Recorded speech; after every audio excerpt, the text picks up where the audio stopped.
Sports have a way of becoming larger than life.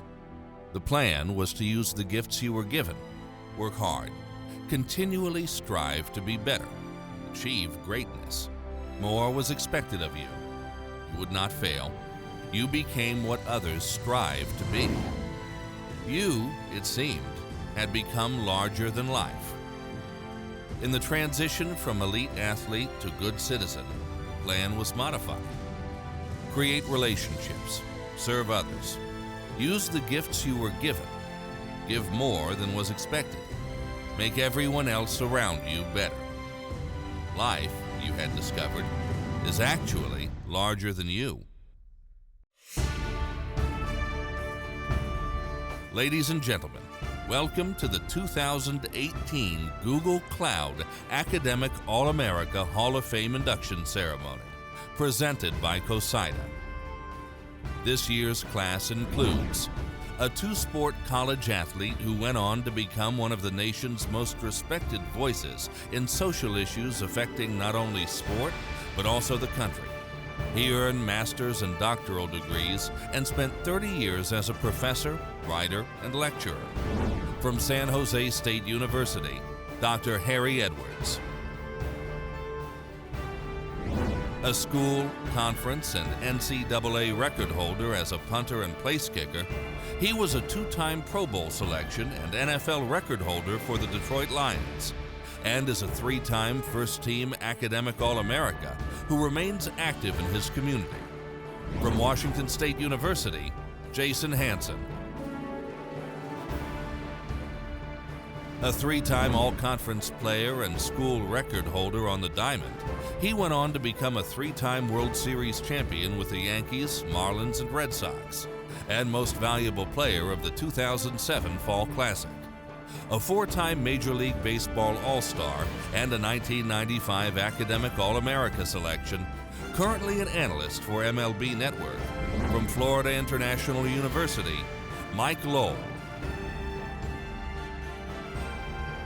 A five-time NFL Most Valuable Player and two-time Super Bowl champion with the Indianapolis Colts and the Denver Broncos.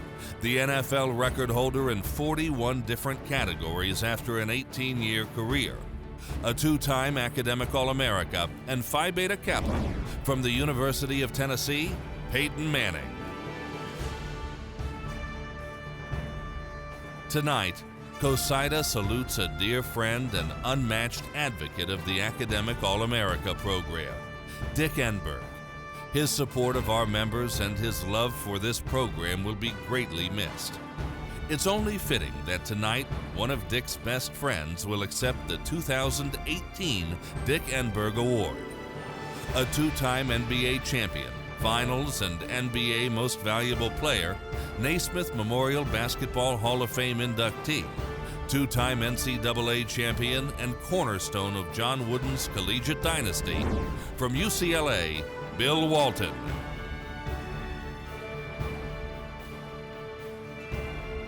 Please welcome your host for this evening, from ESPN, Rece Davis.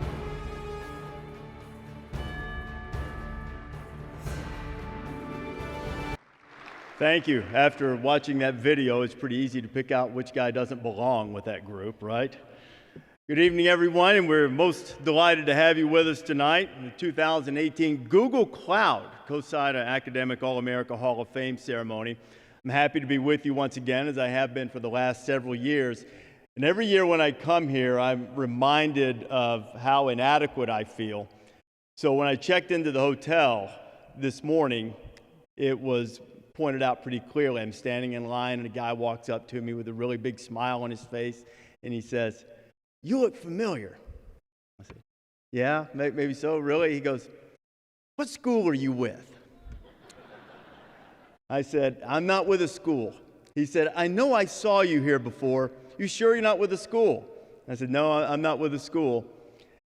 Then he said, "I know. You live in Kansas City, right?" I said, "Nope, don't live in Kansas City." I said, "I'm actually Rece Davis from ESPN." He said, "No, that's not it."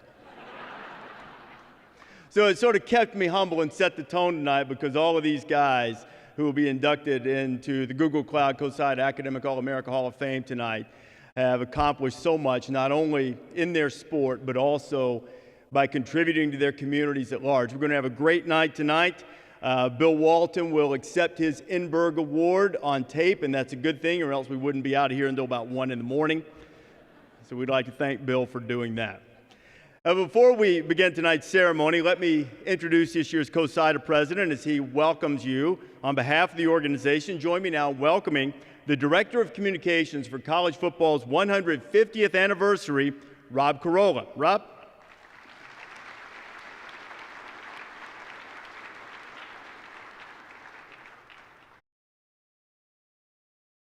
Rob should have started walking sooner.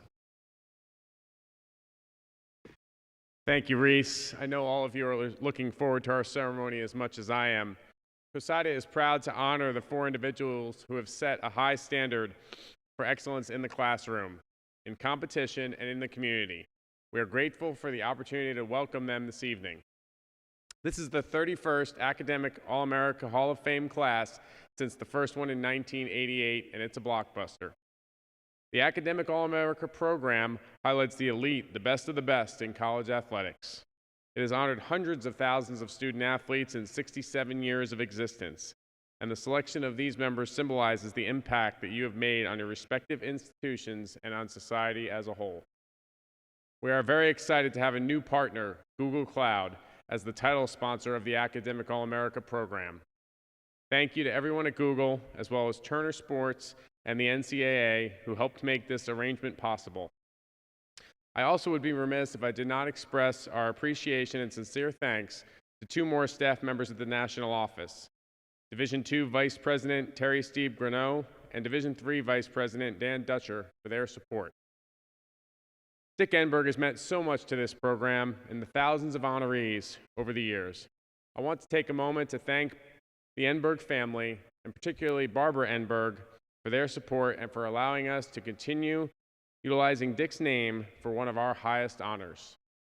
I would also like to pay special thanks to their son, Ted, for being with us tonight. On behalf of CoSIDA and its 3,000 plus members, along with our board of directors and staff, I congratulate all of the honorees this evening and hope that you will continue to support our program for many years to come. I hope you enjoy the evening. Thank you.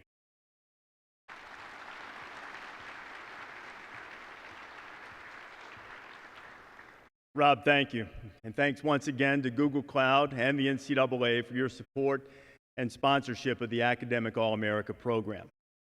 On Saturday afternoon, CoSIDA will bestow its Lester Jordan Award, which is presented to an individual for exemplary service in the Academic All-America program and the promotion of the ideals of the student athlete.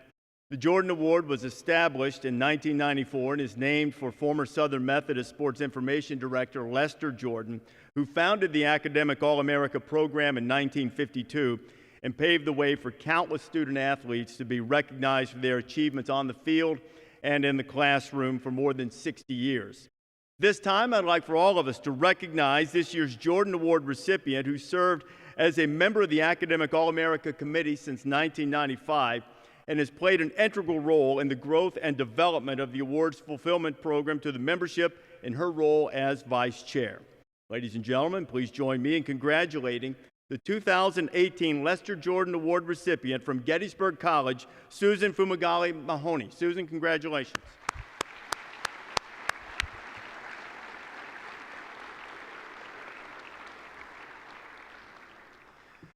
As we're about to start tonight's ceremony in a formal fashion, we would like to honor the memory of 2 members of the Google Cloud Academic All-America Hall of Fame who passed away over this past year.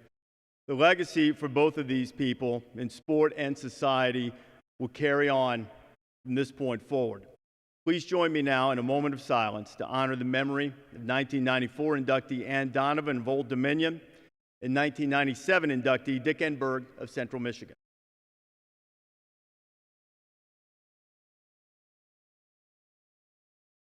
I also think it's appropriate now if we remember as well and remind everyone that our best wishes and thoughts and prayers going out to all of those who were killed or injured in yet another senseless act of violence not too far from here at the Capitol Gazette today, so certainly our thoughts are with them tonight in the midst of our celebration.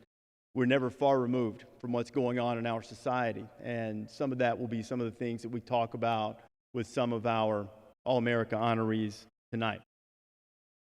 It is now my distinct pleasure to begin the Google Cloud COSADA Academic All-America Hall of Fame induction ceremony. I'm not being paid by Google Cloud, but it certainly seems like it at this point now, doesn't it? 4 individuals go into the Hall of Fame who've made countless contributions to their respective institutions, to their professions, and society as a whole. 2018 induction class will now join previous honorees of the Academic All-America Hall of Fame with recognition on plaques that are permanently displayed in the NCAA Hall of Champions in Indianapolis. If you haven't had a chance to go there, I highly recommend it. It's a neat setup there.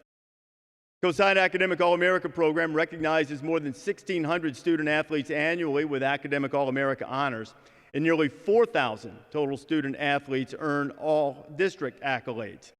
For the last quarter century, student athletes from every sport in which the NCAA crowns champions have been eligible for Academic All-America consideration.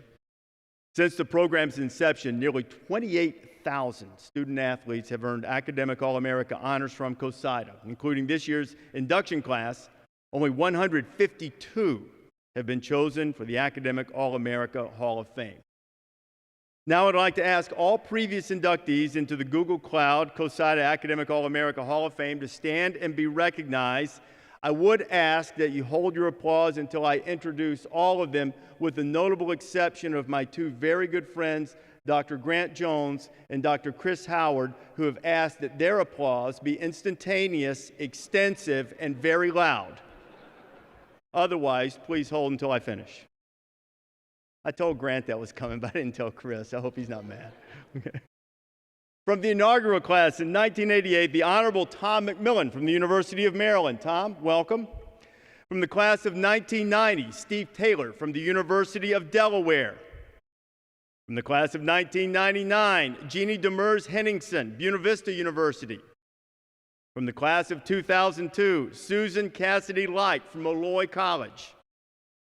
From the class of 2003, Dr. Chris Howard, United States Air Force Academy, President at Robert Morris, and CFP Selection Committee member. The Ohio State people have asked for a meeting with you, Chris, as soon as we finish here tonight. That's 2 that you owe me now, right? Okay. From the class of 2008, Amy Prevette Perko from Wake Forest. From the class of 2009, Tom Clark from Mount Vernon Nazarene University. From the class of 2014, Terry Carlton from Bentley. Hi, Terry.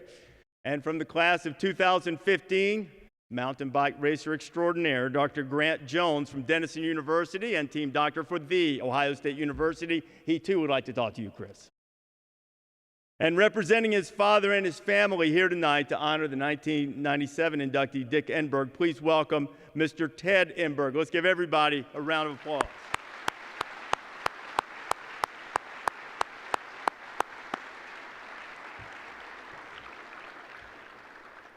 Grant, was that long enough and loud enough? Good? Okay.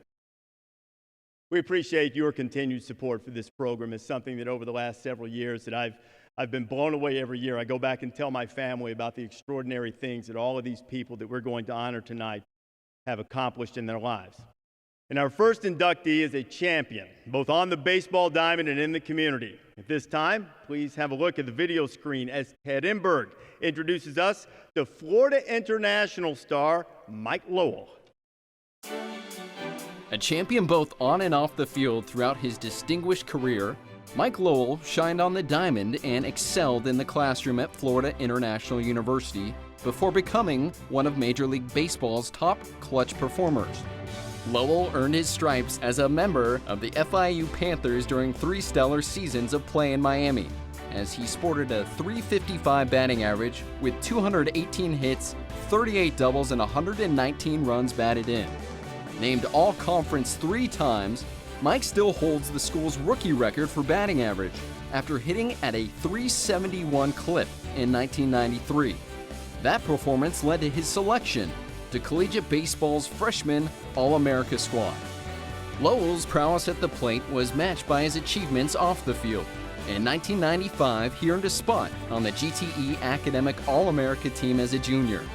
He graduated from FIU with a degree in finance in 1997. Drafted by the New York Yankees in 1995, Mike made his major league debut with the Bronx Bombers in '98. That fall, he earned a World Series ring after New York defeated the San Diego Padres. Lowell then took his talents back to South Beach after a trade to the Florida Marlins the following season and quickly became one of baseball's top all-around third basemen. Swinging a deep drive, left field, way back, way back, gone! Mike Lowell has struck for a two-run homer. Yankee fans undoubtedly felt the sting of their former player's performance during the 2003 Fall Classic, when the Marlins won the World Series title and gave Mike his second ring in 5 years. And there was more postseason success to come for the affable Lowell after he was traded to the Boston Red Sox in November of 2005. Quickly becoming a fan favorite at Fenway Park, Lowell helped lead the Red Sox to their second World Series title in 3 years during the 2007 season that saw him bat .324 with 21 homers and 120 runs batted in. Boston battled back from a 3-1 deficit in the American League Championship Series to top the Cleveland Indians. Mike then earned Series MVP honors with 6 hits in 15 at-bats as the Sox swept the Colorado Rockies. A 4-time All-Star, Lowell retired following the 2010 season, and he currently serves as an analyst for the MLB Network. He started the Mike Lowell Foundation to support low-income families struggling with cancer in both Miami and Boston, and he remains active in several community service organizations. A champion both on and off the field, he certainly touched them all during his brilliant career, and tonight, he joins another stellar squad with induction into the Google Cloud Academic All-America Hall of Fame, Mike Lowell. Ladies and gentlemen, please welcome from Florida International, Mike Lowell.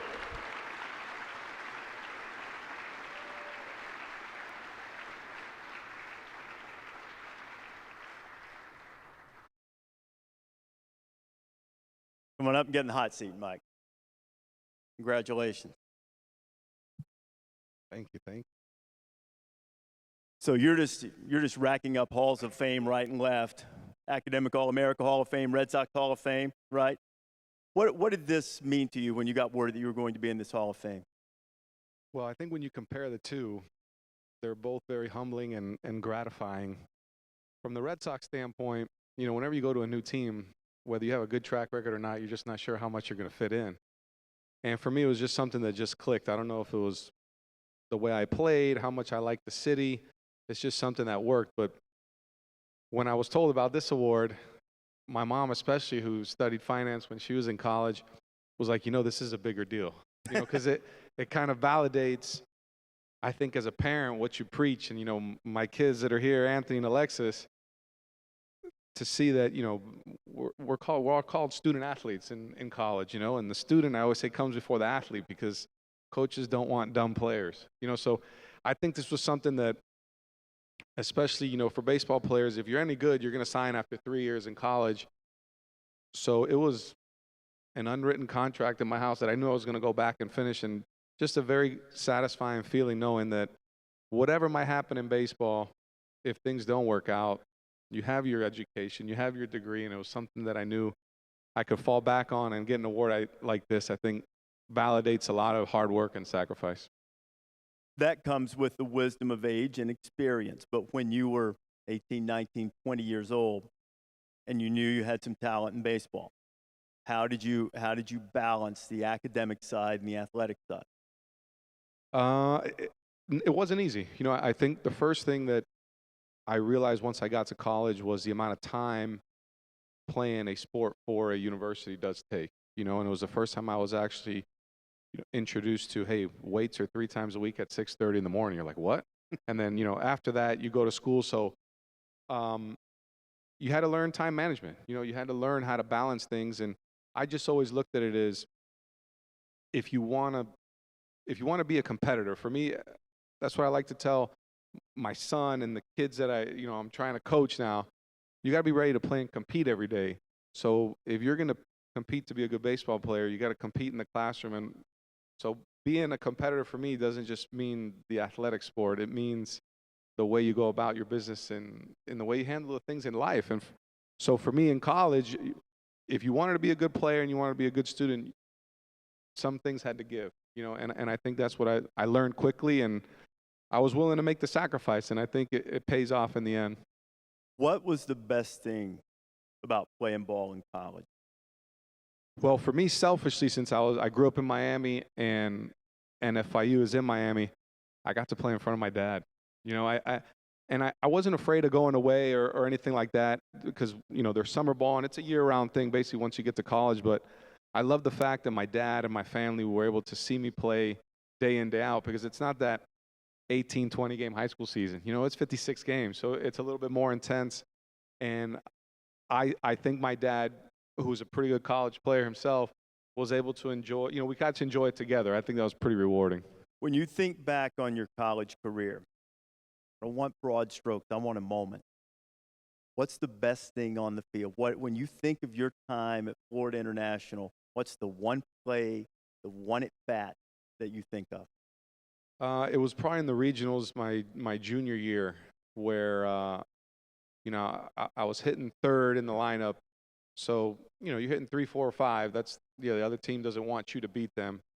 And I knew I hit a home run in the regionals in a moment where you knew your team needed it. So to come through when the other team doesn't want you to win and you still do it, or doesn't want you to beat them and you still do it, I think is the ultimate chess match when, hitter, pitcher, what they want to do and how are you going to execute.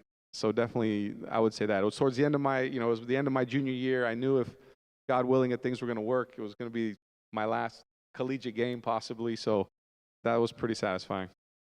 But those bats were live back then now. Well, they were aluminum, so, well, I know, so but that now helps. they've deadened them. Now they've deadened all those aluminum bats. They have. They've dropped in ounces, and there used to be a big difference. You see all these college guys that had 30 home runs, they'd pick up the wooden bat. It neutralized you quick. So definitely aluminum gave you a nice little boost. When you were in pro ball, what's the purest ball, the hardest ball you ever hit? Wow, that's a good question. I think I hit a ball in old Marlins Park, whatever, Dolphin Stadium, Joe Robbie. It's changed a lot of names. But it had a high wall. Hard Rock now, sorry.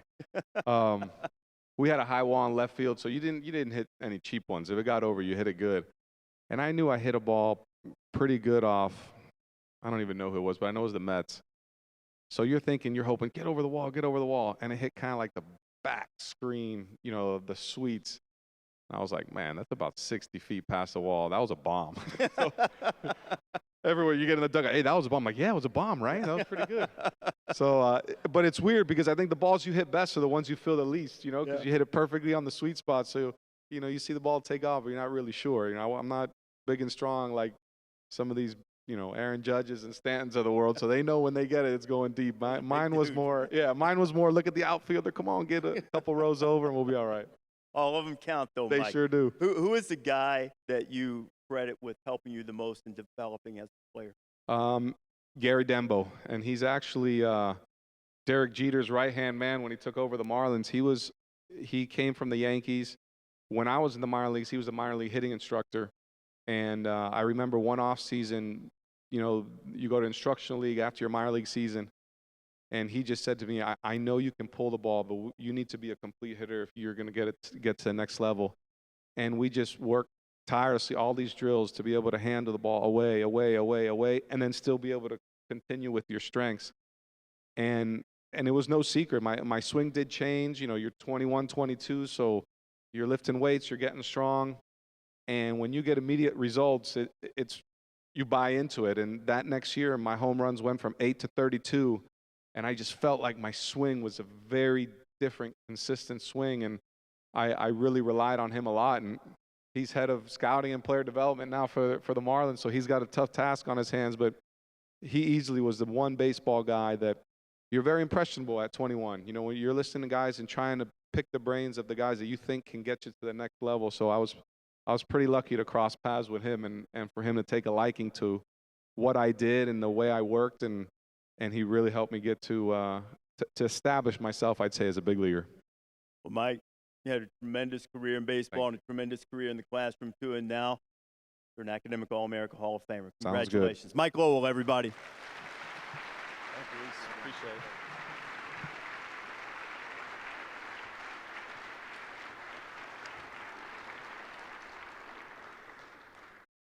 Our next inductee is from the Pacific Northwest, a standout at Washington State University before kicking forever with the Detroit Lions. Please check out the video screen now for our presentation on Jason Hanson. As one of the longest tenured players in National Football League history, it's safe to say that standout place kicker Jason Hanson has left an indelible footprint as one of the sport's all-time greats, both on and off the field. Hanson honed his craft at Washington State University, where he set numerous school, Pac-10 conference, and NCAA records both as a place kicker and a punter. After joining the Cougars as a walk-on in 1988 during his freshman season, Jason made an immediate impact by being named to the Sporting News Freshman All-America team. He then was a consensus first-team All-American as a sophomore in 1989. His junior year saw Hanson receive all Pac-10 honors as both a punter and a kicker, and claimed All-America honors as a punter. As a senior, Jason was named All-America as a kicker. Many of the marks that Hanson set in Pullman still stand today, including most 50-plus yard field goals and 139 point-after attempts. His 328 points scored and 63 field goals still rank second in the school record books. As impressive, his incredible 57% accuracy for field goals from 50 yards or longer remains the gold standard in Pac-12 play. Academically at Washington State, Jason was a three-time academic All-America first-team honoree. He posted a 3.78 cumulative grade point average while earning a bachelor's degree in pre-med studies in 1992. 9 years later, in 2001, while competing in the NFL, Hanson was inducted into the Washington State Athletics Hall of Fame. Selected in the second round of the 1992 NFL Draft, Hanson headed east and became a fixture for the Detroit Lions. Named twice to the Pro Bowl and twice to the All-Pro team, Jason holds the league record for most consecutive seasons played with one team at 21. Jason's claim to fame was his incredible long-range accuracy, as he finished with 52 field goals of 50 yards or more. Upon his retirement in 2013, Jason held the NFL record for career 50-yard kicks and was the Lions' all-time leading scorer with 2,150 points and 495 made field goals. Later that year, Hanson's name was added to the legacy of gridiron greats in the Motor City, with his induction into the Lions Ring of Honor. Hanson's 2,150 points currently ranks fourth in the NFL, and his 52 field goals from 50 yards or better, well, that ranks as fourth best today in NFL history. Outside of football, Hanson remains an active member of the Detroit community and is involved in numerous charitable and civic causes throughout the state of Michigan.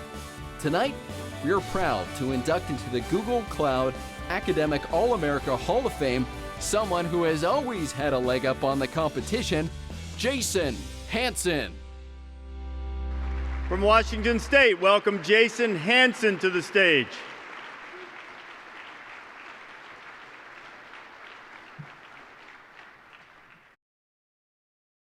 Congratulations, Jason. Welcome. Good to see you. Okay, when's the last time you kicked? Oh, a long time ago. I retired in 2012. No. I mean, kicked a ball. Went outside with your friends, family, and just kicked. Yeah, with the kids, playing soccer and goofing around. But process of actually kicking a football seems so tedious to warm up to do it. I don't even try to do it anymore. Not even for fun. Like right now, if we put a ball here, well, we could maybe do it. We could maybe do it there. If I had to. If you had to. If I had to. What was it, at what point when you started doing this, did you realize that you had a unique ability? Look, I know you had to work and perfect technique and all of that. When did you realize that you had some significant ability to be able to do this? Yeah, my career was something that just kind of developed. Even going to college, I was a soccer player, and all my buddies were football players. So when I wanted to join them in football, kicking was the most natural thing to do. But I walked on at Washington State.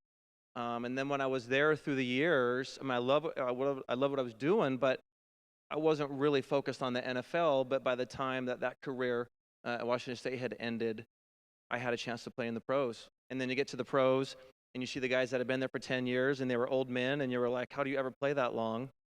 And 10 years came and went, and then another 10 came and went. And so it really was just something that just kept developing all along. What did you have to do to keep your body right, keep from, wearing out hips, that kind of stuff? Yeah, I think something that all modern players have realized is how to train your body. So you're a kicker, right? It's questionable if you're even an athlete to most people, but you still wait. Peyton, is he an athlete or kicker's athlete? Peyton says yes. That's the best endorsement you could get. I don't know if he means it though. I won't ask my game day partner, David Pollack. Right. Yeah, yes, it's debatable. So, but even as a kicker, you realize that I had to stay in shape and not just walk out there and kick footballs. I had to. So in college, it wasn't an option. You worked out with the guys. When you get to the pros, you can have a little more leeway to say, I ain't doing that today. But you still did it because you realized that being a professional athlete, even a top collegiate athlete, was a year-round proposition. It wasn't just something that you did on the side. It was a lifestyle. So the fitness and taking care of your body, and today we now know nutrition and the rehab, the prehab, the everything is part of it. And I kind of came up in that era where it was a year-round deal. What is the significance to you? You're here because you were terrific on the field, but you can't get this honor unless you're also terrific in the classroom. What's the significance of being included with this class? I mean, this award is so special because, you look back and you were just doing school life, but, now that I'm done and you think about going back to school, it's like, oh my gosh, that took so much work. And at the same time, it was totally worth it. And I think sports really played an integral part in being able to succeed in school. The discipline of sports carrying over into the classroom. And even the time commitment was good because you didn't have time to waste. When it came time to school, it was, I got to get this done. And so for me, I know that routine was very helpful in being successful. And then to be rewarded for it is, kind of just a smirk, like, I can't believe this is happening, but it's special. What's your best memory from Washington State? Yeah, we played my first year where you're just kind of you're a kid. And I played as a freshman, and we go down at my fourth or fifth game, we go down to UCLA, and they're number one in the country. And Troy Aikman's the quarterback, and we don't have a chance. And it's the first half I kicked 2 long field goals, but we're down 20-6, and somehow we claw back, and it's 34-30 us with no chance. I kick off in the fourth quarter with a couple minutes remaining. They fumble. I recover the fumble. I go to kick. Yeah. Well, here comes the next part. I go to kick a 34-yarder, and I miss to ice the game. And they drive down the field, and they're on the 6-yard line with 30 seconds left, and it's first down. And there's 4 incomplete passes, and we win the game. And so we knock off number 1 UCLA, and that was my first year. And this is what I knew it was like to be a kicker. As our main radio announcer came running up to me and grabbed me, and he says, "That was incredible. You were the player of the game until you missed." But great job. So I knew what it was like to go from the highs and the lows as a kicker. That was a great memory. You had such a great career in Detroit, able to stay there, still in the community now. If you had one kick from your pro career that you think defined you, it was your favorite moment, what was it? In 2002, my youngest son was going to be born out west in my hometown. My wife was pregnant with him, and she couldn't make it out for the season. Some complications, some bed rest. She had to stay with family, so I was out in Detroit doing the season alone, but made plans to fly back to see his birth. Because of the complications, it had to be a C-section, so it had to be the Monday after a game, a home game against the Chicago Bears. So we were all good, and the only way I was going to have some problems getting back was if the game went long and we go into overtime, and the game goes long and goes into overtime. And so I'm like, I'm going to miss my son being born. This game's going to go long. We get the ball, we drive down immediately, bang, bang, bang, and I'm running onto the field, and it's a 48-yarder. And so there's always pressure as an NFL kicker. But this kick is, if I make this kick, this game is over, and I have a chance to catch the plane, and I'm going to see my son be born. And if I miss this kick, I am missing my son be born, and I don't know if my wife's going to stay married to me. She's going to be so upset. Anyways, I made it. It was just a blur. I make it to the airport literally just in time, and in the morning I was watching my youngest son be born. So that was pressure, and that's probably my most memorable kick. So there were no, yeah, let's round of applause for that. And you got to keep the girl, which was great. I kept the girl, yes, amazingly. When you walk away from here tonight, what do you think after you think back on what's happened this weekend, this type of thing? What will this mean to you long term? Well, again, I just think, one, it's incredible to be honored for the work. And I think that just represents, again, the value of we really were student athletes. And college sports, the level of play is so incredible. And the support and the fans and the business of it is so big that it's sometimes easy to just kind of not emphasize the student. But to know that I played as long as you could ever hope for in the league, and yet I still hopefully have a lot of life left. I need my brain, right? I'm never going to be able to use my right leg again in that environment. It's not useful for a career. And so to have something that I would talk to kids, and say, hey, you got to develop your brain muscle. It's not a muscle, but to give them the word picture. And this represents, being able to do that, and the importance really of an education that we want our student athletes to get. And it's something that they can have for the rest of their life. All the awards and sports accolades are going to be in boxes and collect dust somewhere. But the way that I was able to develop academically is something that I've been able to use in every aspect of life.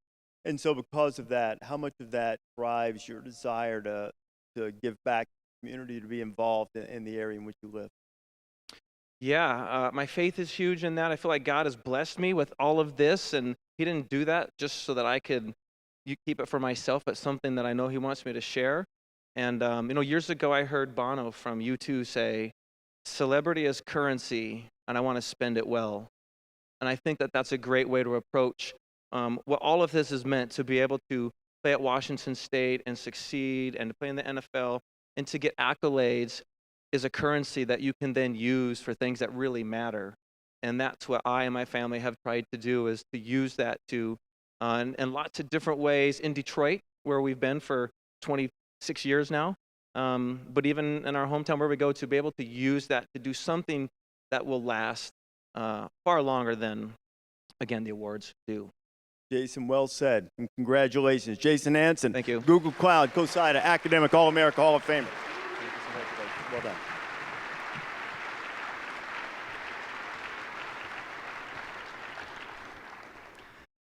A number of years ago, COSIDA instituted an honorary category to recognize outstanding student athletes who almost assuredly would have been academic All-Americas had the program existed in their sport at the time in which they were competing.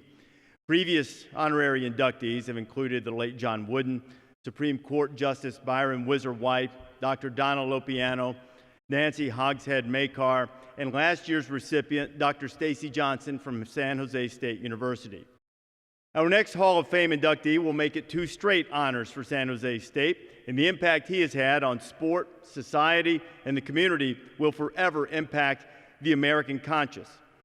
Please direct your attention to the video screen now for our presentation on Dr. Harry Edwards.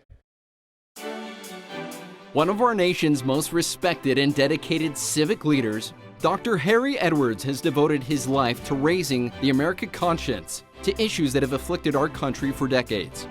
His voice has been one of the most significant in creating awareness and change in history. Dr. Edwards grew up in East St. Louis, Illinois. He made his way to the West Coast, where he was a 2-sport standout at San Jose State. He excelled for both the Spartans track and field and basketball squads. After graduating in 1964 with a degree in sociology, he chose to continue his studies on a Woodrow Wilson Fellowship, passing on opportunities to play either professional football or basketball. Dr. Edwards went on to earn both his master's and doctorate from Cornell University before returning to the West Coast. First back to San Jose State as a lecturer in the Department of Sociology, which paved the way to what would become a 30-plus year tenure as a professor of sociology at the University of California, Berkeley. Dr. Edwards is acknowledged as the pioneering scholar of the sociology of sport as an academic discipline. He was the architect of the Olympic Project for Human Rights during the civil rights movement of the 1960s after authoring the book, The Revolt of the Black Athlete.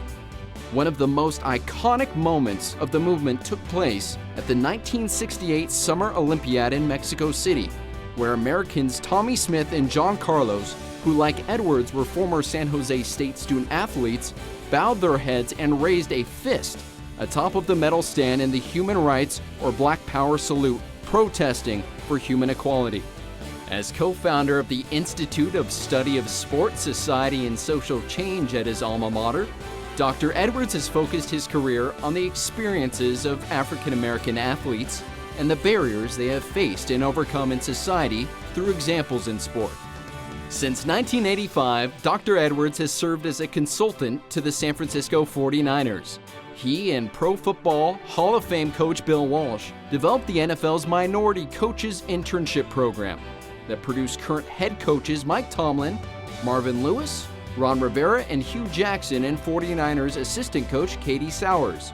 He also served as a consultant to the NBA's Golden State Warriors and to Major League Baseball on advocacy issues for Black participation in professional sport management.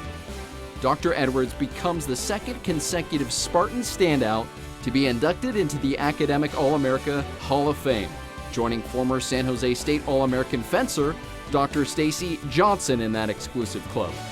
He has become part of the indelible fabric of the American conscience through action and careful thought. We are honored tonight to add to his legacy with induction into the Google Cloud Academic All-America Hall of Fame, Dr. Harry Edwards.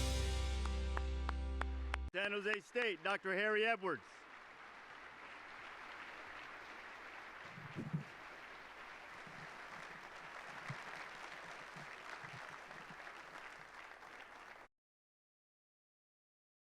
Dr. Edwards, congratulations.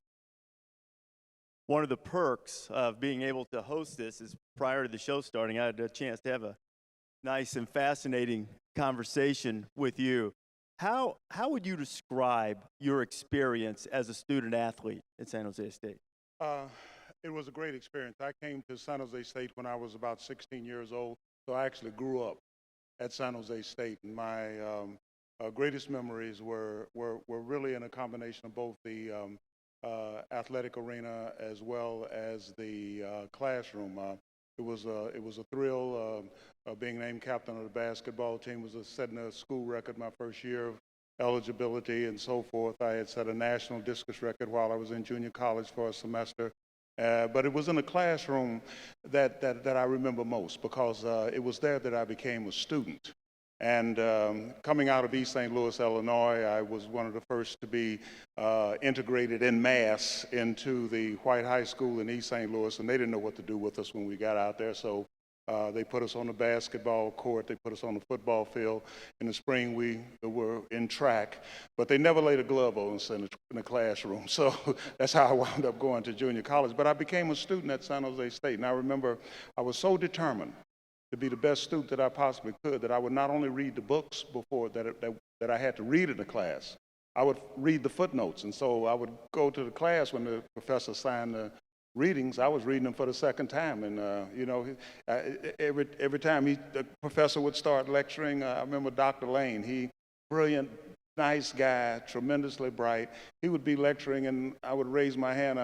I got a question for you, and it would be something about the footnotes that were not correct and consistent with what the author of the book had said. And so it got to the place, I remember, where he would be lecturing, and all of a sudden, it happened so many times, all of a sudden he'd turn around and say, wouldn't you say that that's correct, Harry? And that's when I knew that I had made it as a student. That's what really set me on fire, when the professors would check with me in terms of their lecture.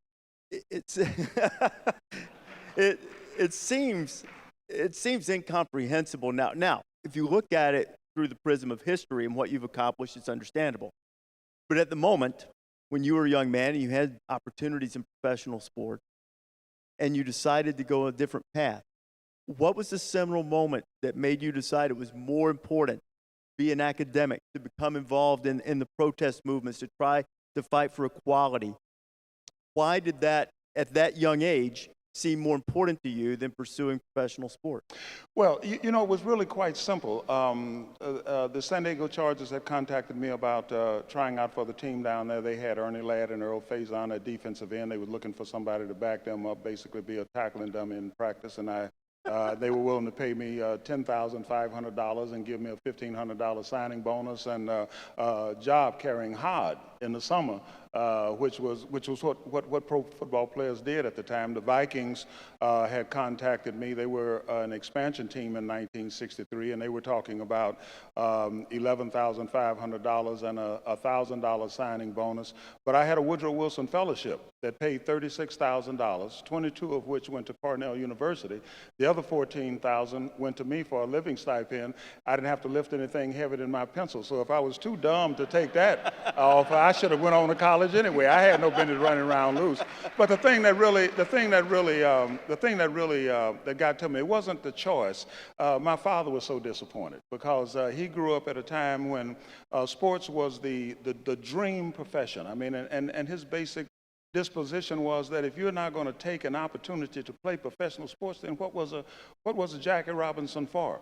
And I tried to tell him, I understand all of that. I said, but I want to be a sociologist. And so he said, well, you've been in school for 4 years. You want to go to school some more to be one of them things that Castro is? I said, no, not a socialist, a sociologist.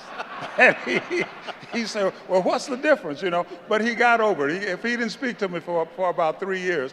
But one night he was sitting up some years later. He lived to see me get one of my 4 Super Bowl rings working with the 49ers. But the thing that really turned him was that he and a bunch of his buddies were sitting up in a bar, which was what he really wanted to do, to see me sitting at the end of the bench with the Vikings or the Chargers. That's my boy up there. As soon as one of them other boys get hurt, he's going to get on the field, And so he saw me. They were Thursday night trawling through the stations, and all of a sudden they come to this talk show, which none of them watched in the bar. I mean, just him and a bunch of his cronies sitting around bending an elbow. And it was William F. Buckley's firing line. And there I am sitting there debating William F. Buckley. So they watched the whole thing. And as one of his old buddies reported to me, he said, after the thing was over with, I looked over at your dad and said, hey, I didn't understand all them big words they was throwing around, but somebody was getting their ass whooped and it wasn't your boy. William F. Buckley was a brilliant guy. I loved him, but he didn't know anything about sports, both sports and society. Got his ass whooped that night. Yeah, he did. And so my old man said, well, yeah, he went to school for 15 years. He went to college for 15 years. Got one of them Ivy League diplomas. So I mean, we got it together. But it was a very simple thing for me. When you think back to the 1968 Olympics and the impact that you had in affecting some change, and here we are half a century later, and we're still dealing with a lot of similar issues, maybe in a little bit of a different context, but the issues are similar. From your perspective, and your perspective would be grander than anyone else's, what has changed and what hasn't? Well, there's been a lot of change. In 1968, one of the things that we argued for, one of the slogans that drove the movement was, why should we play where we can't work? I mean, there were schools that had never even interviewed a black assistant coach, much less a black head coach. There were schools that had never hired a black professor. There were schools that would not recruit a black athlete unless they could run a football or dribble a football or run a 300-yard dash. And so there's been a lot of change. Now, we have to understand that there's a huge difference between change and progress. Progress is one of those concepts that's a lot like profit. At some point, it comes down to who's keeping the books. And if you look at how some people define progress, they look at it linearly. So you look at the NFL, it is now majority black players. You look at some of the collegiate sports, they have had black coaches and so forth and so on. But the issues have become so much more complicated.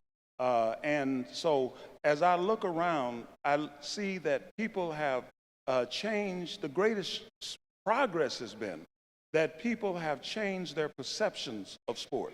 In 1968, the notion that sport was anything more than the Tar Department of Human Affairs, would they look at you like you were insane if you said, no, this involves the most sacred, secular values, sentiments, and so forth of our society, of any modern society. In point of fact, when I wanted to write my dissertation on the sociology of sport at Cornell University, I had to argue for it because they said, well, sport doesn't have anything to do with anything. Sociology is 105 years old. Nobody's ever written anything about sport. I said, yeah, that's why I want to write it. And so they said, but what has that got to do with anything? And so I had to literally argue, you're going to tell me that there are monographs and all kind of dissertations and so forth written on dyads and triads, two-party and three-party social systems, but 100 million people watching the Super Bowl is not sociologically relevant? Okay, you can go ahead and write it. But it turned out to be the longest dissertation in Cornell University history because they made me rewrite it over and over and over again. And it wasn't until it was published as the first integrated textbook in the sociology of sport that they said, yeah, you were on to something. You were right. What was the motivation for having you rewrite it? And as they did it improve it? Well, they didn't understand what I was saying. They didn't understand the application of sociological theory to organizational behavior in sport and human relations. And the central thesis of my dissertation was that sport inevitably recapitulates the structural and ideological sentiments and values of society, and that was something that was unavoidable and inescapable. Sports is always going to recapitulate society, and you could no more have a racist society and a non-racist sports institution than you can have a chicken lay a duck egg. That was just an impossibility. The system would produce that which it was capable and competent to produce. So what we have to do is not to figure out how sports does all these wonderful things and how can we make society like sports, but how can we improve human and institutional relations in both sport and society. Oscar Robertson, and this is really an abridged version the other day, asked the question, it's a very fair one. When the protests come along, he said, where's the white athlete? In your judgment, what is the role or the responsibility of the white athlete in terms of protests and some of the things that we're talking about in society now, whether it's police brutality or equal opportunity or whatever it might be? I think that that's one of the glaring deficits of the struggle that has taken place recently, and it's going to become more glaring as the NFL begins to approach 85% African American as a consequence of the concussion issue. Because that's who's going to be playing the sport. And it's a simple issue of the extent to which white athletes feel connected and feel some degree of empathy with these issues to the extent that they understand that we're all in this together, that no injustice is tolerable because ultimately it ends in a situation of injustice impacting everybody. I'm quite certain that there are white people in American society who do not relish getting up, turning on the TV and seeing some 17-year-old kid like Antoine Rose being shot in the back while he's running away. And then there's some rationalization about what he did or where he was coming from and so forth and so on. This is something that we, the people, are going to have to resolve.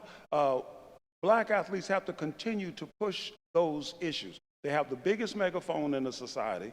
They're the ones who are going to get the greatest audience, and they have to simply be true to their own principles and ideas and continue to push those issues. And eventually, our white brothers and sisters will come around and say, you know what, we're better than 147 black men, women, and children being shot down in the streets of this country every year, to such an extent that they are reluctant to even report the crime in their communities to the police because the police may come out and shoot them. This is the big danger. Not that the 147 killed by police are more important or higher profile than the 4,000 who are killed by other black people. It's just that it undermines the integrity of the entire justice system and trust in the justice system to the extent that people will not even report the crimes in their own communities. So as I look at that situation,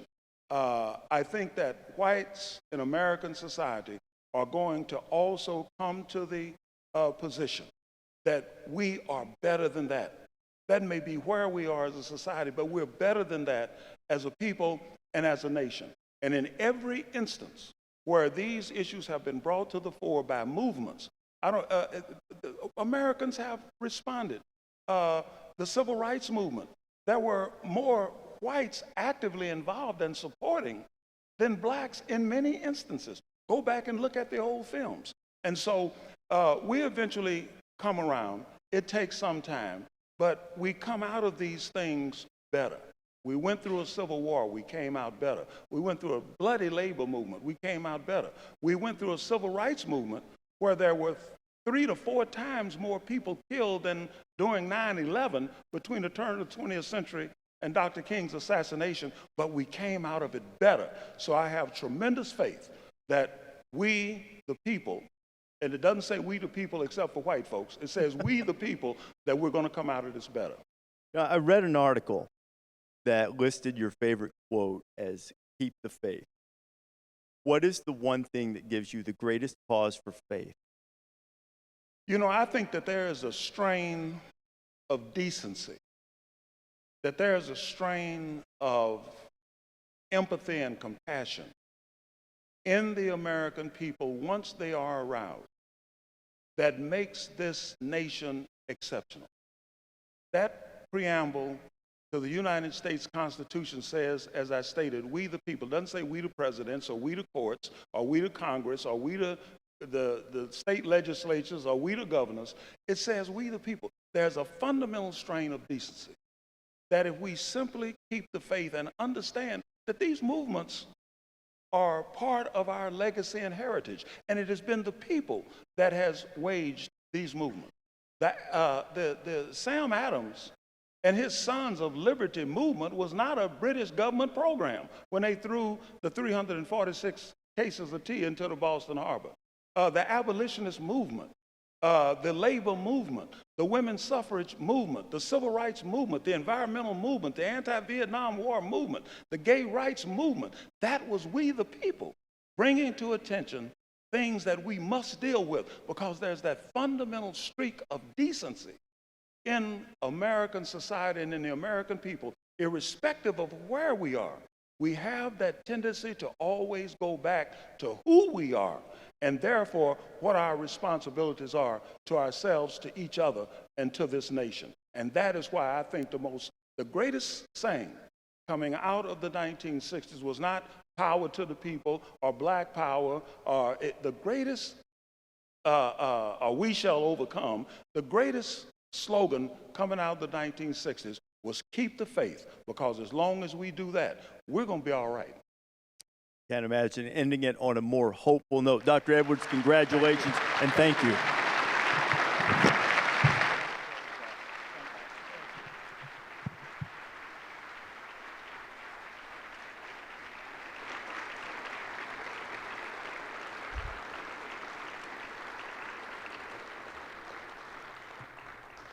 Well, that was pretty awesome, huh?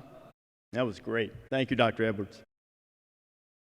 Our final Hall of Fame honoree ranks not only as one of the greatest quarterbacks in the history of the NFL, but one of the all-time greats, period. The career that began on old Rocky Top at Tennessee has been dedicated to excellence in competition in the classroom and in his communities. This time, please direct your attention once again to the video screen as you meet the guy you all know, Peyton Manning. The name Manning has been synonymous with signal calling success over a span of 3 generations, and Peyton Manning's legacy of achievement in competition, in the classroom, and in the community cement that great family tradition. Before he became the iconic quarterback of both the Indianapolis Colts and Denver Broncos, Manning sat high atop Rocky Top's peak of success at the University of Tennessee. He set 43 school records and helped lead the Volunteers to the Southeastern Conference Championship as a senior. As a first-team All-American, Peyton received the Maxwell, Davy O'Brien, and Johnny Unitas awards following his memorable 1997 campaign, and was also honored with the Sullivan Award as the nation's top amateur athlete. He was inducted into the National Football Foundation College Football Hall of Fame this past December. Manning's success wasn't limited to the gridiron, as the two-time GTE Academic All-America earned enough credits to graduate after his junior year, but elected to return to Tennessee for his senior season. He received Phi Beta Kappa accolades and was the recipient of the 1997 Draddy Trophy, which is given by the National Football Foundation to the nation's top football scholar athlete. The rest, as they say, is history. Manning became the NFL's only 5-time most valuable player and was selected to 14 Pro Bowls. He retired in 2015 as the league's record holder in 41 categories, including nearly 72,000 passing yards and 539 passing touchdowns. Peyton hoisted the Lombardi Trophy twice during his distinguished career as MVP of Super Bowl 41 following Indianapolis's victory over the Chicago Bears, and again in Super Bowl 50 when Denver defeated the Carolina Panthers. Manning's achievements off the field are just as impressive as those on it. Peyton and his wife Ashley established the Payback Foundation to promote the future successes of disadvantaged youth by assisting programs that provide leadership and growth opportunities for children at risk. He was the recipient of the Humanitarian Award, named for fellow academic All-America Hall of Famer Byron Whizzer White, and was also named as the NFL's Walter Payton Man of the Year in 2005. This past February, Manning became the 10th winner of the Lamar Hunt Award for professional football, which recognizes individuals who have helped shape the NFL. Peyton Manning's name not only ranks among the greats ever to play the game of football, it also ranks among the greats in athletic, academic, and civic commitment and excellence. And tonight we are honored to welcome into the Google Cloud Academic All-America Hall of Fame, Peyton Manning.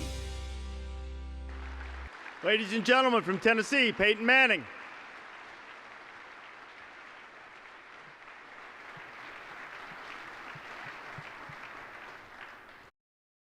Peyton, congratulations. Big orange tie, looking good. That's right. That's right. Ready to go. Thank you. You are known as the ultimate cerebral quarterback. So what does it mean to be in an academic All-America Hall of Fame now? Well, when you can't run at all, you have to be smart. You know, that's kind of what I learned. This is a tremendous honor. I have obviously known Dick Emberg for a long time, and I'd spoken to Dick a number of times about this banquet.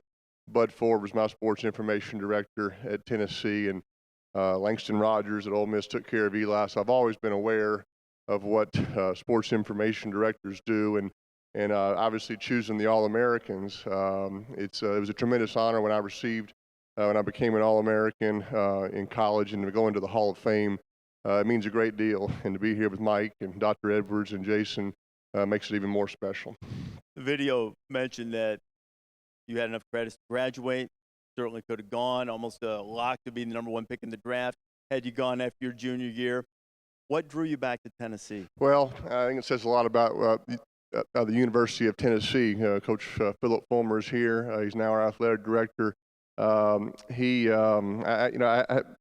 first 3 years were wonderful, but Rece, I felt like I was always in a rush. I played as a freshman. I was always running to class, running to practice, running to do an interview, and all of a sudden I got to my junior year, and I kind of said, I'm not sure I really enjoyed college or I'm going to remember college, you know, when I'm 50 years old, and I kind of wanted 1 year to sort of slow down and take it all in and really ensure some friendships with my student athletes, our faculty, the behind-the-scenes staff on the football team, the equipment managers, video directors, people that are just as important as the star running back, but get no credit, you know, just like the sports information directors. They're absolutely critical. And my senior year in college was one of the best years I ever had, and by far one of the best decisions I ever made.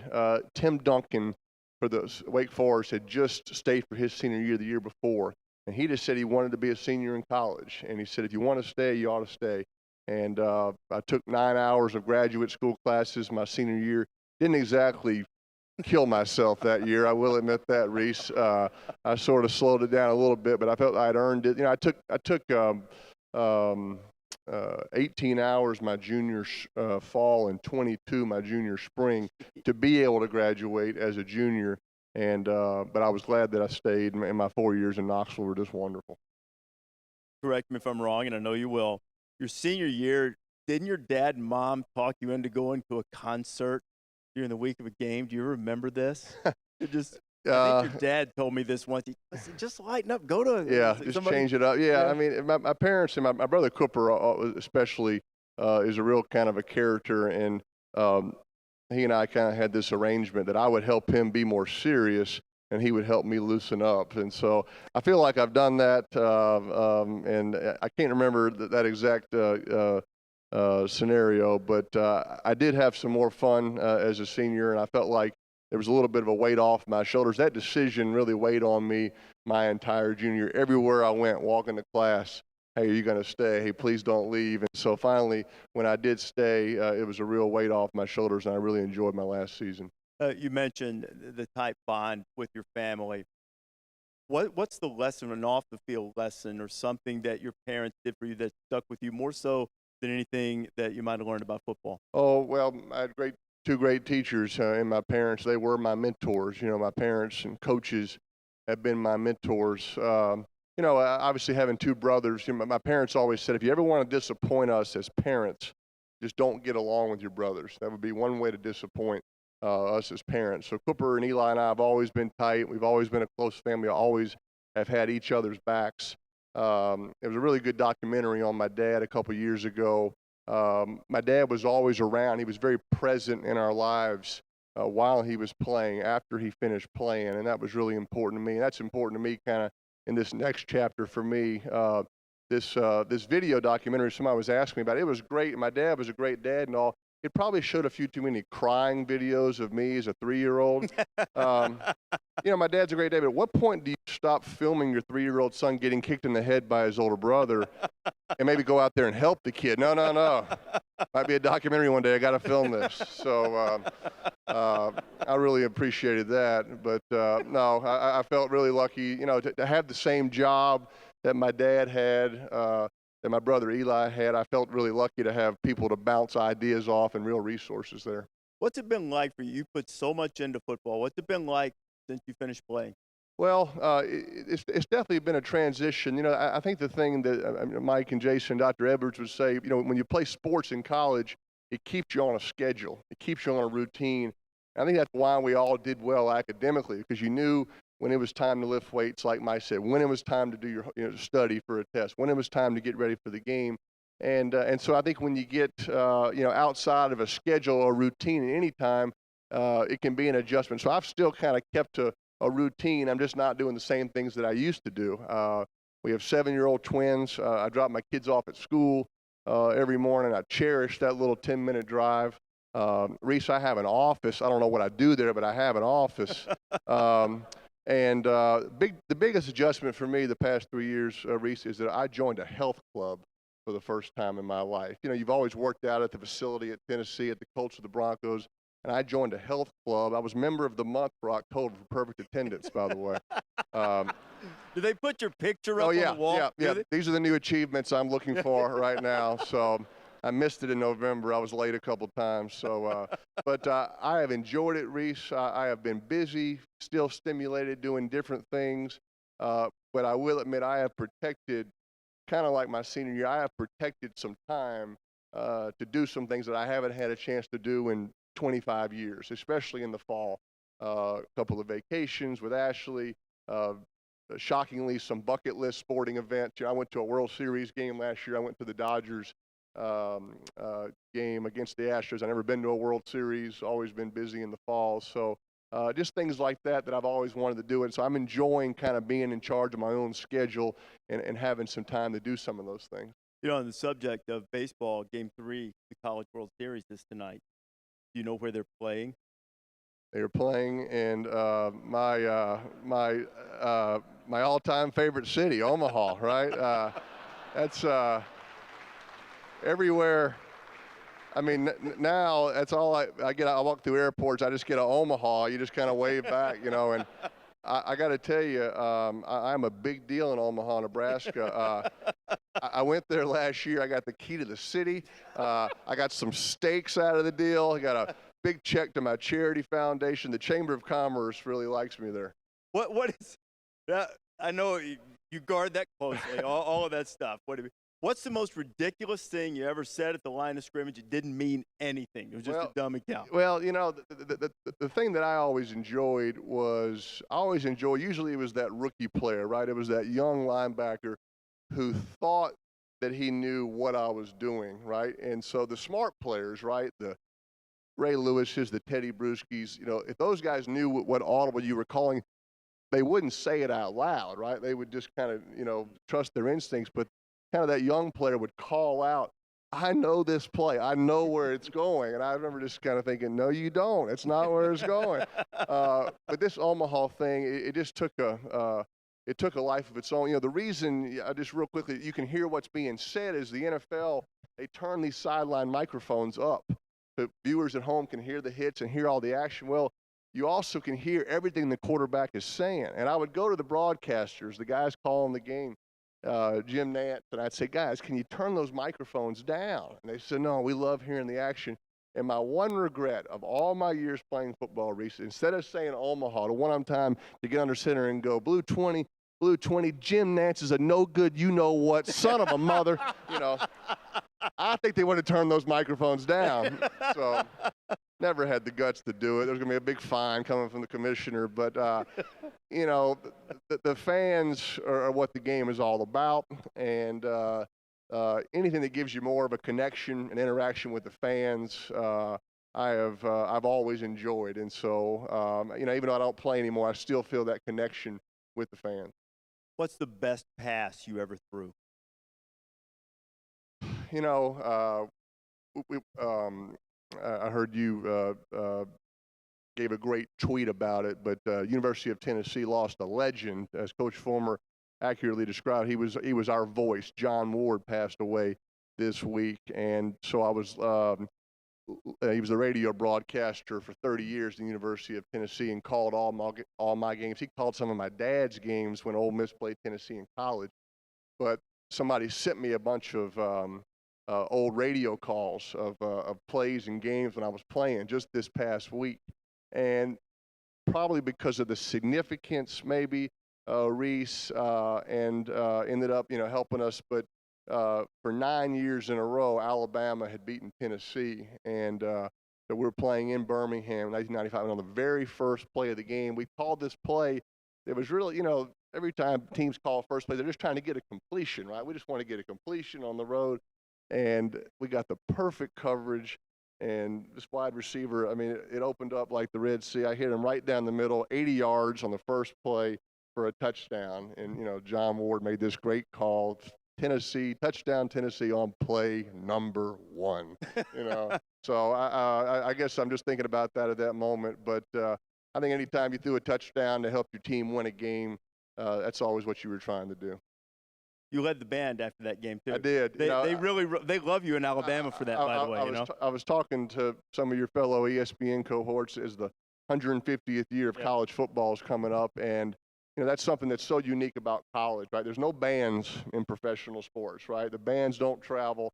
And so after that game, this guy asked me if I wanted to come conduct the band after the game. And I was up there on that ladder, and I was doing Rocky Top, and I had him in sync. And I looked down right below me. The real conductor was doing it the whole time right below me. Kind of brought me back down to earth. But that was a unique experience from college football. And just like this banquet, it just brings back great memories of my time there being a student athlete at Tennessee. Dr. Edwards and I were talking beforehand about the difficulties with the NFL and dealing with the concussion issue. What do you see for the future of football? Well, there's no doubt that football is under attack, and concussions are the biggest issue. You know, I'm a staunch defender. I feel like that we are creating a safer game. I think, the NFL especially has admitted some mistakes in the past, but I think we're adopting a lot of the rules that college has put in. Nowadays in college, if you target or hit a guy in the head, they throw you out of a game, right? That gets the message. In the NFL, when I first got in, Rece, a hit to the head or whatnot, they were just fining a player and not enough money. I used to tell the ref, hey, ref, he has that cash in his football pants. He's going to pay that right now, and he's going to hit me again, And so now they fine them significant six figures, and they threaten to throw you out of the game. Players are more honest about concussions. They're reporting them more honestly. For a while, they were afraid to tell the doctor that they were dinged because they didn't want to come out of the game. They're taking it much more seriously. There's more information provided by the NFL. I think where we still can do improvement, Rece, is on the amount of hitting going on, especially at the high school level, right? You go to a pro football practice, you'll see very little contact, right? Colleges are sort of taking that approach. In high school, the days of, hey, we're going to hit this week and get tougher, those have to end, because what's happening is most of the concussions, it's not just happening on Friday or Saturday or Sunday. It's a culmination of the hitting during the week. If we can eliminate that, but it's a great game. People ask me all the time, would you let your son play? Absolutely, if he wants to play. My advice to any parent or grandparent out there was simply do your homework. Study the equipment. Study the coaching. Are they teaching proper tackling? If they're not, my kids are playing flag football right now. That's fine. Eli played flag football up until the 8th grade. I didn't play till the 7th grade. So nothing wrong with waiting, but I still think it's a great game. And if the equipment is safe and the coaching is good, you should let your child play because it teaches you a lot of valuable lessons. Peyton, congratulations on the latest Hall of Fame. Well-deserved. Great. One of the all-time greats, Thank Peyton you, Rece. Manning. Thank you all. Thanks, pal. That was fun. Thanks.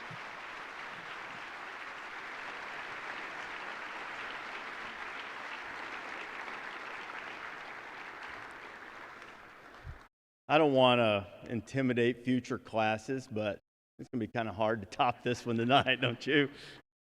Our final award of this evening is the 2018 Dick Enberg Award. Established in 1997, the Dick Enberg Award is given annually to a person whose actions and commitment have furthered the meaning and reach of the Academic All-America program and or the student athlete while promoting the values of education and academics.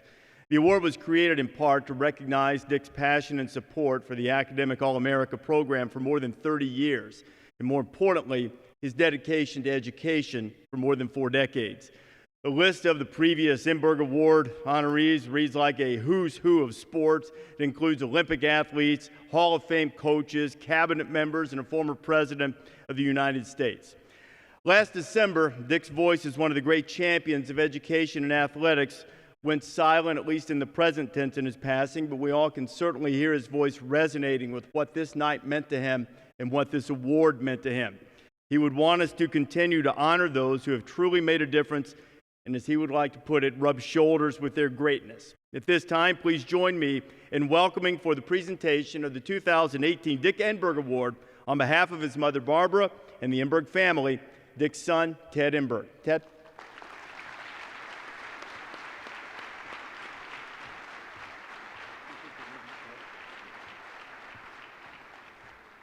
Thank you. Good evening, everyone. My name is Ted Enberg. My dad, as Rece mentioned, is not with us, but I'm honored tonight and humbled to present the Dick Enberg Award. Tonight's final award is about highlighting an outstanding athlete who not only has succeeded in their sport, but more importantly has succeeded in striving for excellence in the classroom and the community. Two things that my dad thought were so important in this world to hold. The gentleman we're going to recognize tonight has always towered above all others with a unique blend of passion, character, and energy. A pupil of legendary head coach John Wooden, he took the Bruins to a pair of NCAA titles to begin his collegiate athletic career. Being the nation's top amateur athlete at UCLA, Bill Walton was selected in the first round of the NBA draft by the Portland Trail Blazers, where in 1977, Bill took the Trail Blazers to a national title and was voted MVP. In the mid-1980s, playing with the Boston Celtics, Walton won another championship, making him one of only 4 individuals ever to earn multiple collegiate and pro basketball championships. But, oh, how there is so much more to Bill than just athletics. And I'm not just talking about Bill's worship of the Grateful Dead and his backyard cactus garden and Native American teepee setup. No, I'm talking about Bill, who is always giving back. Probably don't know, but Bill Walton is on over 30 different charity boards, 30. He has been passionately involved with the Academic All-America program, as well as the CAF, the Challenged Athlete program, which helps people with physical challenges get back to living an active lifestyle. As you know, my dad passed away last December, and not to be too philosophical, but when you think about it, our time is so short here on earth that to give back to education, to be of service to our community, and to cultivate relationships with others, that's what people are really going to remember us for. We are all just walking each other home at the end of the day. And for my dad, there was no place more home than the Academic All-America program and what it represents. And no person more deserving of this award than Bill Walton. I promise you tonight, my dad is smiling down from heaven, ear to ear, as we honor his colleague and good friend for the 22nd recipient of the Dick Enberg Award. Ladies and gentlemen, he could not be here tonight. I think he's in China, but we have an acceptance video. Naismith Basketball Hall of Famer, Bill Walton. Wow, the Dick Enberg Award. And Bill Walton? Who would have ever thought? How can this be? Oh my, so many thanks to give, so little time. We'll start with Google Cloud, the epitome of knowledge, science, facts, technology, and everything good in our world, just like Dick Enberg. To the NCAA for providing opportunities, hope, platforms, purpose, and resources. To all the previous 21 winners upon whose foundation and tall and broad shoulders I stand today. To the current honorees, Peyton, Jason, Mike, and Dr. Harry, who have all had an incredible impact on and meaning in my life. Thank you, COSIDA, for your vision, inspiration, and empowerment in shining the bright light on academic excellence and athletic participation. And now, UCLA, which was a dream come true for me and a decision that I've never regretted. I only wish I could do more in return. Thanks to my family, my parents, my wife Lori, and our 4 children, who all had terrific relationships with Coach Wooden and Dick. To Barbara and the entire Enberg family, who sacrificed so much as Dick was chasing it all down. And now, John Wooden and Dick Enberg, who are basically the same person, who I sadly drove both to early graves at 99 and 82. Oh my. Imagine being 17 years old and to have these 2 beacons of hope, light, and love as the major forces in shaping my dreams, my foundation, my habits, my everything for basically my entire adult life. Both Coach Wooden and Dick Enberg, they made it fun to be alive. They made it a joy to participate in the game of life. Thanks, guys, for making me think, laugh, and smile. Thank you for challenging me to be the best. Thank you for your patience and for saying no. Thank you for making me happy. Thank you for my life.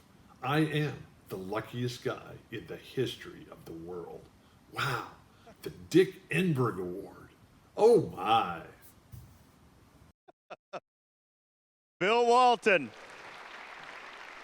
the 2018 Dick Enberg Award winner. Before Ted and I chat, just briefly, a quick Walton story. Gene Wojciechowski, my great friend from College Game Day, wrote a book with Bill, and he was having trouble getting Bill to keep up with the times for the interview. So Bill finally told Gene to come over to his house when everything's locked up. So Gene finally goes into the back and crawls over a gate and gets into the backyard, and Bill is in the pool on a float without swimming trunks. So Gene's sitting there, and he's wondering if Bill's, going to get out and put on some clothes or something.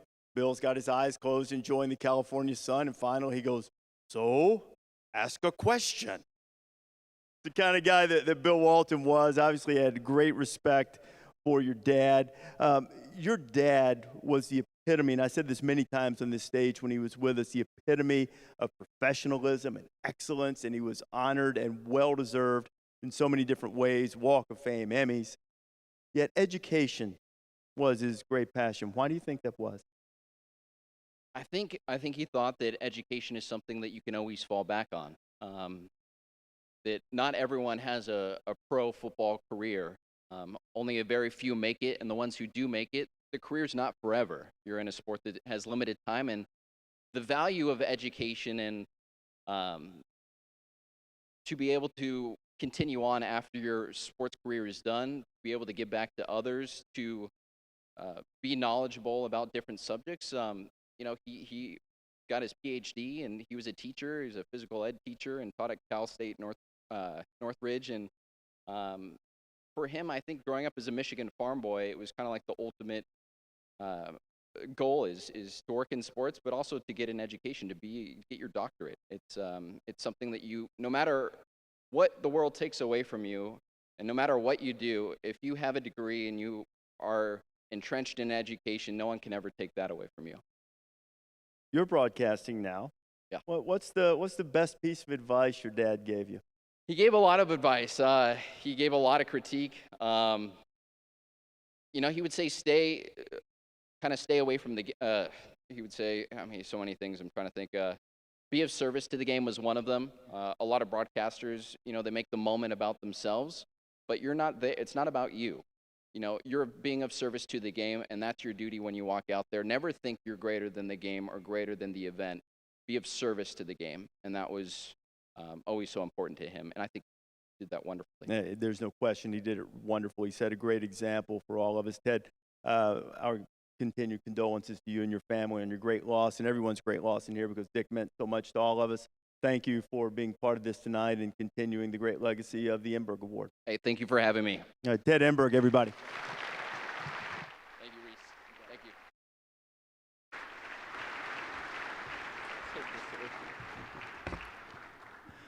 I told Ted earlier, this is something that I really enjoy doing outside of my normal assignments with ESPN. But when I first started with this several years ago, it came about as a result of an endorsement deal I had with a previous sponsor who was not Google Cloud and shall not be named here.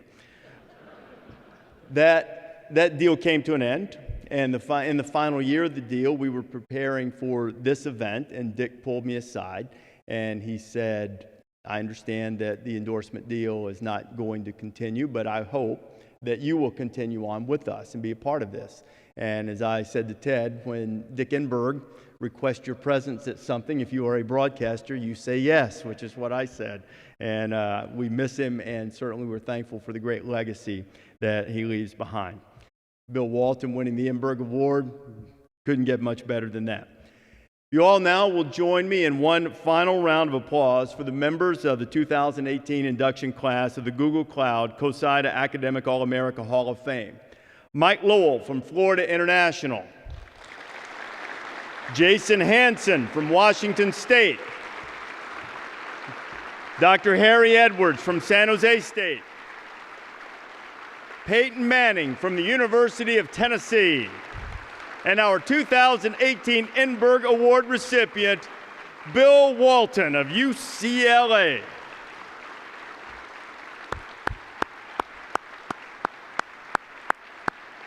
Thank you all for being a part of this tonight and for allowing me to be a part of it once again. A great honor to serve as Master of Ceremonies for this event.